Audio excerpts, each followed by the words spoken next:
all of these big dick deviants is all catching hell in 2024. It's up for all of them. It don't matter if you Diddy or whoever you is. TG Jakes, any of them. All lies will be exposed. That's all. And anyone who takes that the wrong way, know why they take it the wrong way. Throw some baby oil in there. I'm telling you, baby oil it just go with everything. You can get baby oil on pizza. I done got it on pizza before. You taste it, you can't even hardly taste it. I done had baby oil all around my mouth before. I don't even know what's on there. It's just a baby oil type night. It's just baby oil. All right. Praise the Lord, baby oil. A couple parties I seen and I knew that they were spiking drinks. My girl was at the New Year's party, right? I'm at the front door. I gotta make sure everybody got their passes and everything like that. So then, my girl and her girlfriend is in the party. So they get bottles of champagne. You know what I'm saying? And I'm looking for them. After everybody comes, they close the door. So I'm going knocking in doors, looking at people. I'm looking for my kid's mother now. What the what's going on? And I'm getting hysterical. So I decided to go to the car, and I looked in the car. She was in the car asleep. She said, Gene, we started drinking the champagne, and I didn't feel good. And me and Debbie came here and went to sleep.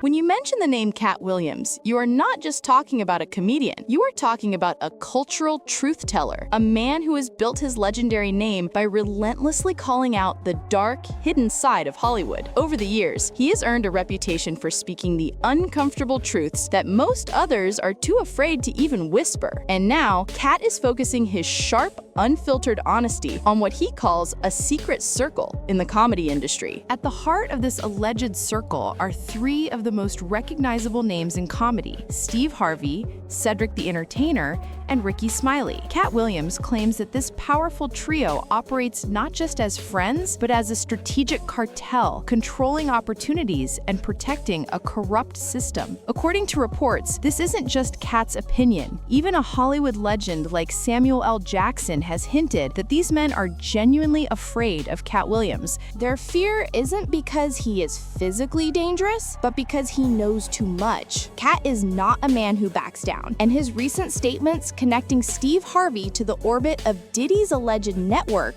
and tapes have left people wondering if there is a much bigger, more disturbing story here than anyone is willing to admit. This is not just a comedy beef, this is an expose of a system built on secrets, silence, and fear. It all began in Detroit during one of the most talked about comedy showdowns of all time. Nearly 10,000 fans filled the arena to witness what was billed as the championship of stand-up comedy, Steve Harvey versus Katt Williams. The energy in the room was electric, and both comedians came prepared to win. But as the jokes started flying, it became painfully clear that Katt Williams was in a different league entirely. Told you that he stopped doing stand-up because he had 7 TV shows. See, the reason I stopped was because I had 7 shows on TV all at once. The only problem is when he stopped stand-up, he didn't have those 7 TV shows. He stopped stand-up because he got in a comedy battle called the Championship of Stand-Up Comedy with one Katt Williams in Detroit in front of 10,000 people and lost because Katt Williams said he was actually bald and that was a wig. And I went in, and that's why he couldn't do stand-up anymore. Imagine him coming to tell you another story where he got so big.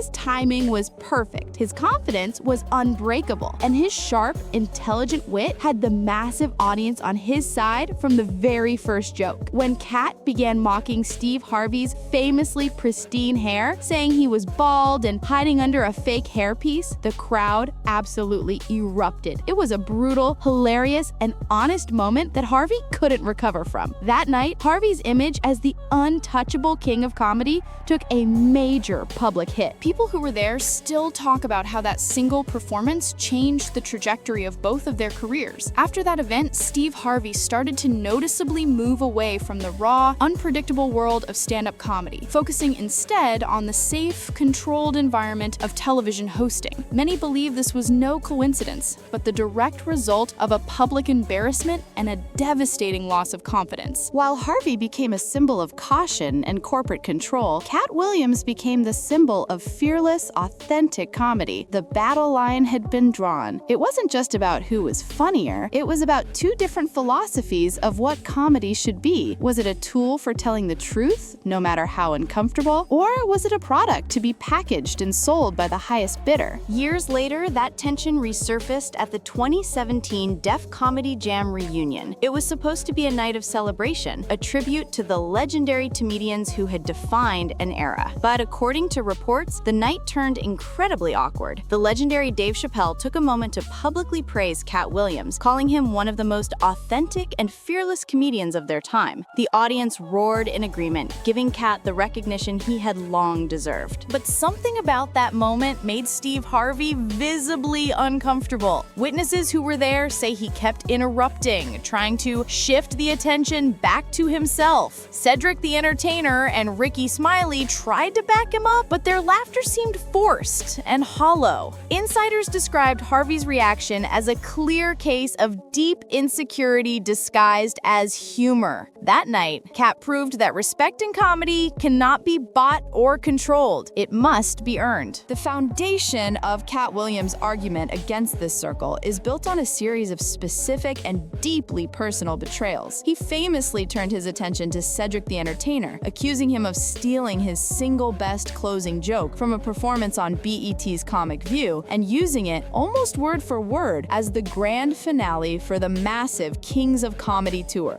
Cedric did the same thing. Cedric told you when you asked him, did you steal Katt Williams' joke? Yeah. He said, it don't line up. How it don't line up that I did it on TV in 2018? You came to see me at the Comedy Store do it in 2019 and then did it on the Kings of Comedy. Like, what doesn't line up? This is a televised joke that Mark Curry helped me punch up and get to the level that it was. The same Steve that went to go watch Mark Curry do his whole sitcom and then stole everything Mark Curry had. Now Steve got a sitcom where he the principal and he wear a suit and then he gets this high top fade, making all black men think he got the best lineup in the business, and it's a man unit. Then you ask him, why you not a movie star? I didn't want to be a movie star. This the same bro that hated on Bernie with this same thing. I didn't want to be a movie star. No, you couldn't be a movie star. There are 30,000 new scripts in Hollywood every year. Not one of them asks for a country bumpkin black dude that can't talk good, baby, and look like Mr. Potato Head. There ain't none. You would have to have range. I played a lot of characters, 60 movie roles. I'm not playing Katt Williams in there.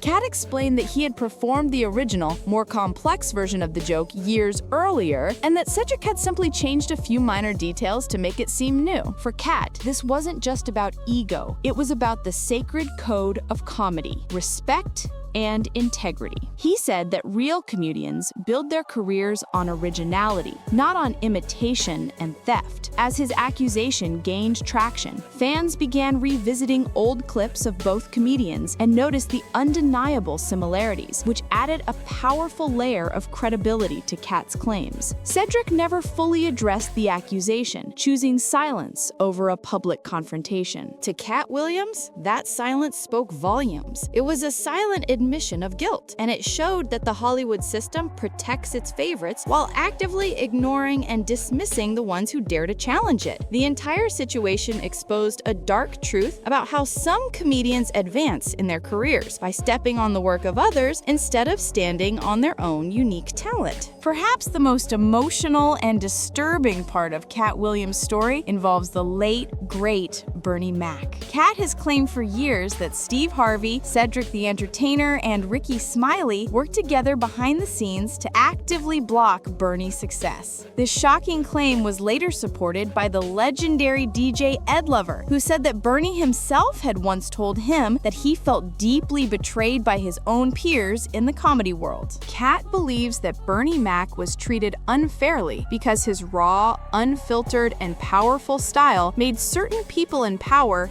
deeply uncomfortable. Bernie was known for being brutally honest, a style that made him beloved by fans but feared by his competition. Behind the laughter and the stage lights, Katt believes there was a toxic mix of jealousy, manipulation, and backroom deals designed to hold Bernie back. The idea that three powerful comedians might have worked against one of their own has shocked the comedy community. Katt Williams is not the only one who has spoken out about Steve Harvey's alleged pattern of imitation and theft. The comedian Mark Curry, famous for his role in Hanging with Mr. Cooper, has also claimed that Harvey not only stole jokes from him, but also borrowed the entire concept for his television show. Curry alleged that the Steve Harvey show copied themes, characters, and plot setups that were nearly identical to his own sitcom, creating a clear pattern of behavior. The bitter rivalry between Katt Williams and Ricky Smiley goes all the way back to the early 2000s during the making of the classic film Friday After Next. Katt became a household name with his iconic role as Money Mike, but behind the scenes, he says that Ricky Smiley was telling everyone on set that the role should have been his. The tension was so bad that Katt revealed he had a specific clause put into his contract to make sure he never had to share screen time with Smiley again, unless Smiley was wearing a dress. This brings us to one of Katt Williams' most controversial and fascinating theories, the men in dresses conspiracy. Over the years, many prominent black male comedians, including Steve Harvey, Martin Lawrence, and Ricky Smiley, have appeared on screen dressed as women. While some see it as harmless, silly humor, Katt and others like Dave Chappelle believe it represents a hidden Hollywood ritual, a test to see who is willing to submit to the industry's control. Dave Chappelle famously told the story of how he was relentlessly pressured to wear a dress for a scene in a movie, a demand that made him so uncomfortable that he ultimately refused. I mean, I'm a conspiracy theorist to a degree. Like when I connect dots that maybe shouldn't be connected, I don't know. But certain dots, like when I see that they put every black man in the movies in a dress at some point in their career, I'll be connecting them down like, wow, all these brothers gotta wear a dress. That's happened to me. I'm doing a movie with Martin. Yeah. The movie's going good. So I walk in the trailer. I'm like, man, this must be the wrong trailer because there's a dress in here. They come in. The writer comes in. I think he's the writer. He's like, Dave, listen, we got this hilarious scene where Martin's sneaking out of jail.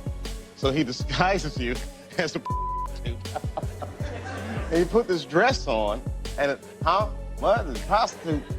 Nah, I'm not doing that. I don't feel comfortable with that. That should have been in the discussion. What? You don't feel comfortable with it? I mean, it's a hilarious bit. All the greats have done it. So, well, if all the greats have done it, it's kind of hacky, right? You're right. So why don't we just not do it? Because I don't feel comfortable wearing a dress. Oh, come on, Dave. Listen, we got it all set up. We're supposed to shoot. Every minute you waste costs this much money. No, the pressure comes in. He said, I'm not wearing no dress, man. I'm funnier than a dress. Just give me something funny to say. I don't need to wear no dress to be funny. What am I, Milton Berle? You know, we're going like this. And then finally he's like, and he leaves. And then like the director comes, Dave, it really would be great if you wear the dress. What is wrong? What is this, Brokeback Mountain in here? So then,